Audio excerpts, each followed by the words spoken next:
he's one of a kind for sure. I mean, he's larger than life in a way. Tony Bussard, T-Buzz. When I came in as a freshman, I was one of those loud guys, energy guys. You really got to see his ability on the field and how much he wanted it. He's a good goal scorer, a good leader. For me, helped me get better as a player. Showed me kind of the steps as a player. He's a lot of passion for the game. He was a phenomenal athlete. He played multiple sports in high school. He was recruited in soccer. He had several options. I know St. Mary's was interested in him, and we recruited him pretty hard. And luckily, had a good connection with him, so we brought him in. And Tony was a prolific goal scorer, and he just got better every year. And he had a very solid career with us. First impression of him was this guy's a nut. He's very, very talkative on the field, very loud, and he's got the big ears, and he always showed it on the field. He's a little disruptive at times, in practice, but his work rate was always there, and he definitely was a gamer. He stepped up in big games. The thing about Tony, and he'll back you up on this, we didn't always see eye to eye. One of the things that throughout his career, I was constantly challenging him to work harder, and he thought he was working hard. I'd yank him out of a game and say, Tony, you got more to give, and he kept getting progressively better, and the last his senior year, he definitely capped it off, and definitely figured it out. To me personally, he meant a lot. It's the player that I wanted to become. I wanted to be the main guy, the guy who scores goals, sets up goals, and it was a real honor to play with him. Another interesting thing about Tony, and the guys in the audience would appreciate, is one thing we found out about him in Puerto Vallarta is he sweats a lot. We're on the bus, and the guy is just dripping with sweat. It was so muggy down there, and that was we had a good laugh. We still laugh about that. Yeah, I sweat a lot. Off the field, he was great. He was always encouraging to me and to other teammates. He was always looking to make everyone better. It wasn't always about goals or assists for him. Even his numbers were good, but he did a lot off the field and on the field. For me especially, but for other teammates.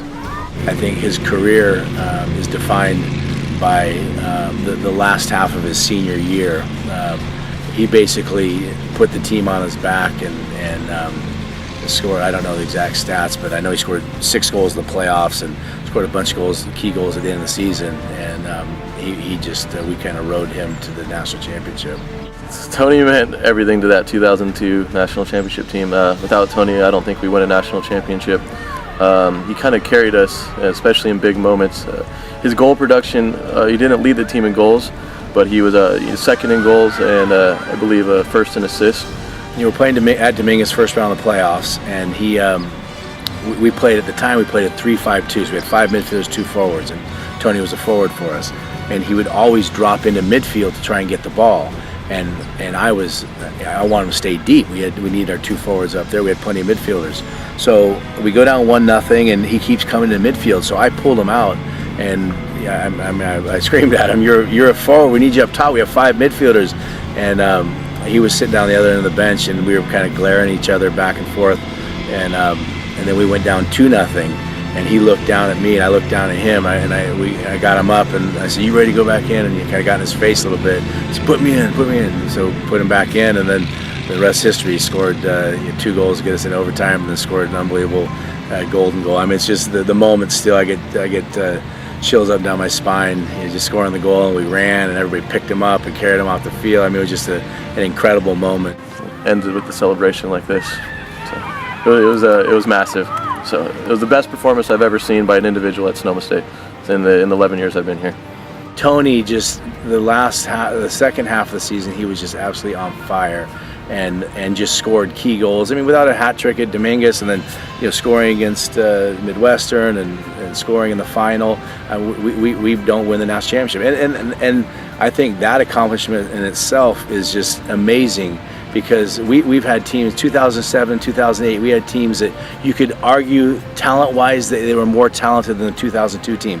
But for that 2002 team to come from behind in 3 playoff games and to be on the brink of elimination from even the NCAA tournament before you just in the selection process, and then to come in and to win it, we just knew we were going to win it. We just did it, and so Tony was obviously a huge part of that. I would say thank you, for your time and your effort, just on and off the field. You've always been there for me as a player and as a friend, and I just really appreciate what being a part of the Sonoma State while he was there.